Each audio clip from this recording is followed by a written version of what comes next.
Hello, welcome to PaleriderTV. Got a video here about the Tesla trucks.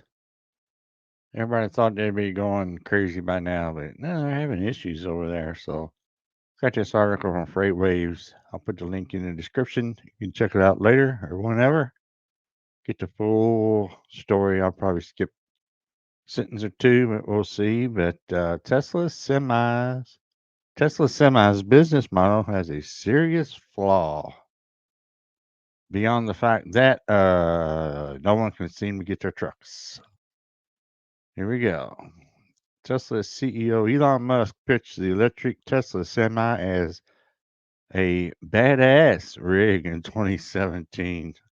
One with semi autonomous features that could haul the maximum legal weight for 500 miles at highway speed.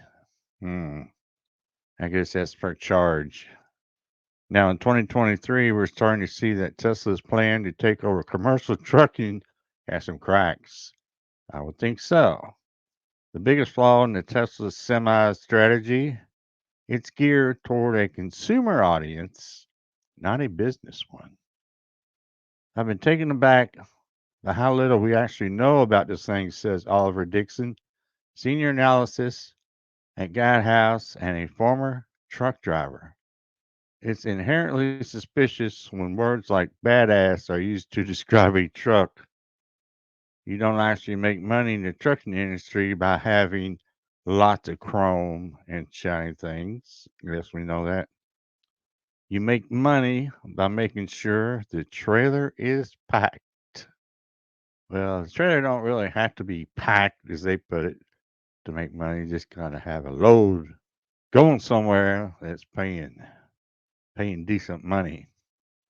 On the other hand, the simplicity of the truck could allow it to be quickly manufactured and distributed among customers waiting for their pre-orders from 2017. Pre-orders going all the way back to 2017. Just crazy. Those include giants like Walmart, FedEx, JB Hunt.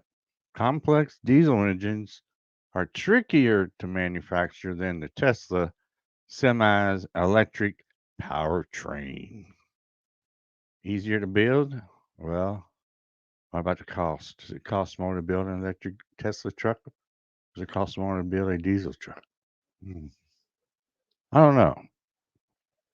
These trucks, to their simplicity, are kind of plug and play, said Mike Roth, who is currently the executive director of the North American Council for Freight Efficiency.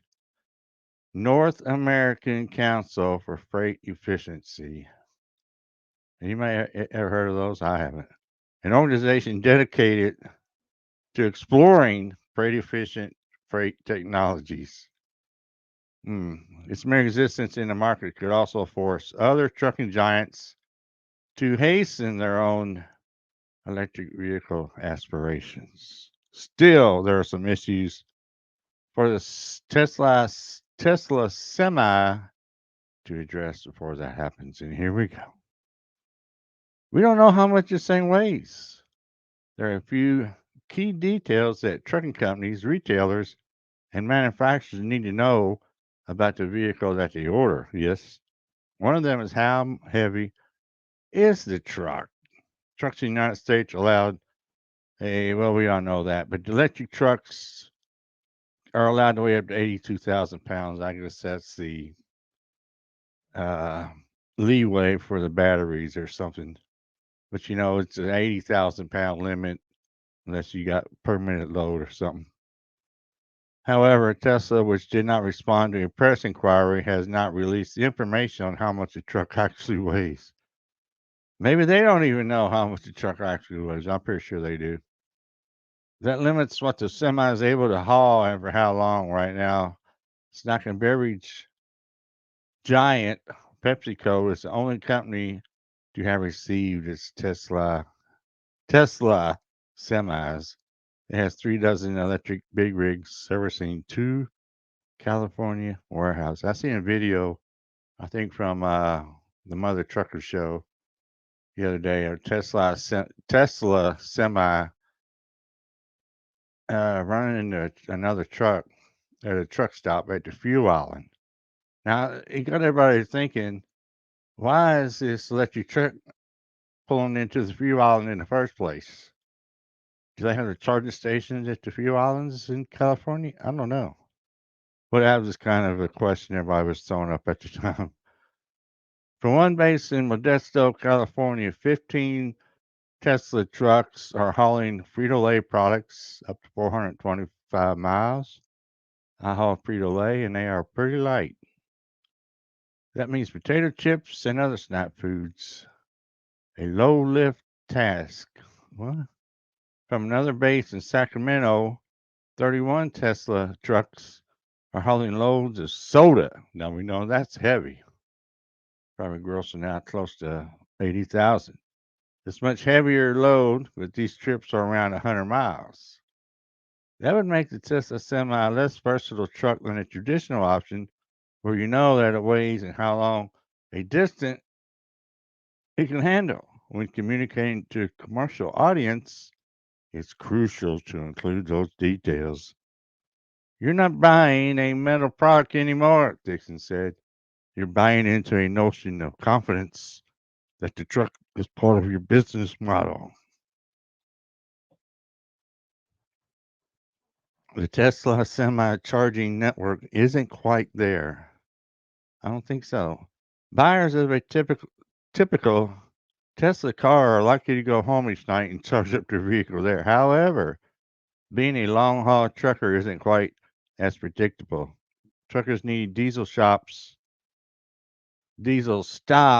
preferably with parking, all over the country to refuel. To address this disparity between availability of diesel and at a charging station, a joint venture in Europe with Dahmer, Volvo, and others is investing the equivalent 534 million to build 1,700 charge points for electric trucks. Terawatt, a U.S. startup, announced plans last year to build an interstate charging network for semi trucks. I might have to look into that. The Tesla Semi isn't currently making cross country runs, but at 500 miles per charge, an interstate network of charging stations will be necessary for the truck to meaningfully compete with diesel incumbents. What's more, according to Roth, the Tesla truck doesn't appear compatible with other electric charge ports. Intriguingly, at the Modesto facility, Roth said there are only 4 chargers for 15 trucks. Wow. That could undercut one big cost benefit of the Tesla truck: fuel savings. The Tesla Semi webpage advertising that electric charging is approximately 2.5 times cheaper per mile than refueling with diesel. Notably, this was based on diesel costs in California, which are usually far greater than the rest of the United States, you think?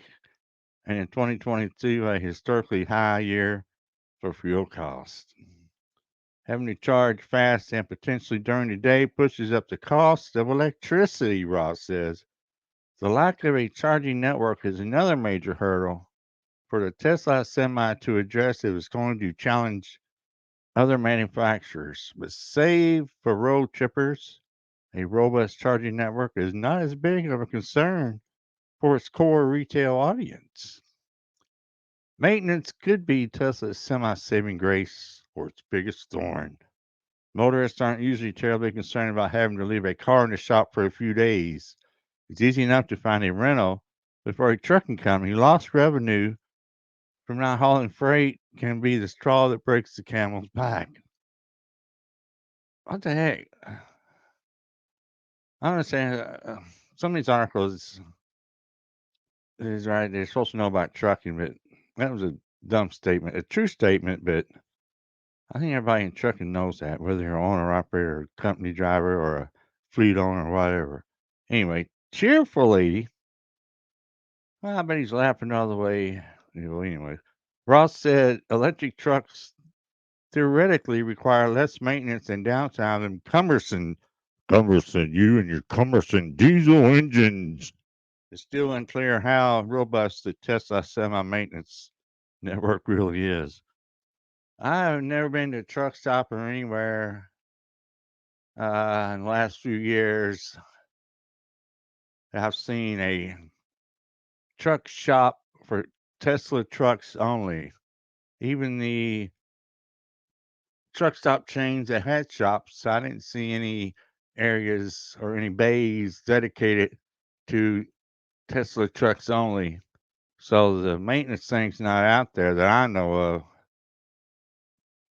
Social media posts these past few weeks have captured Tesla semis stopped on the highway with remote units tending to some.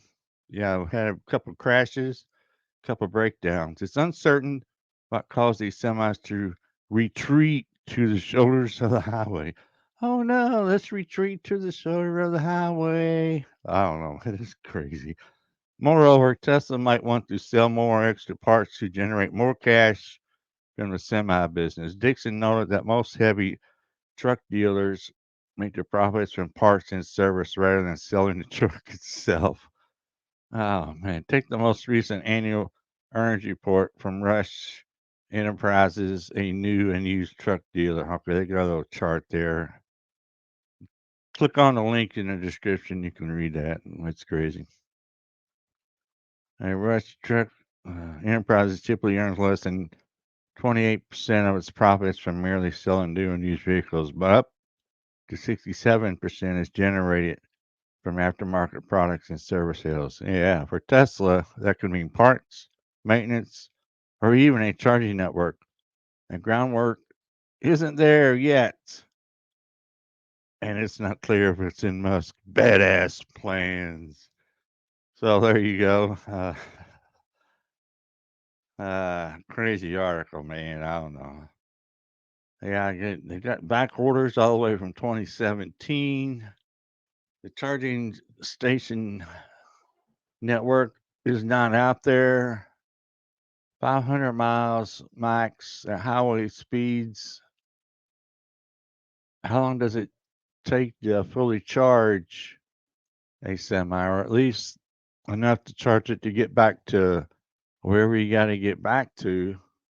So I don't know. There's still a lot of questions out about Tesla trucks, electric trucks, autonomous trucks, and all that. And um, I'm retired from the road now, so I say I'll never see it as long as I'm still around. So we'll see.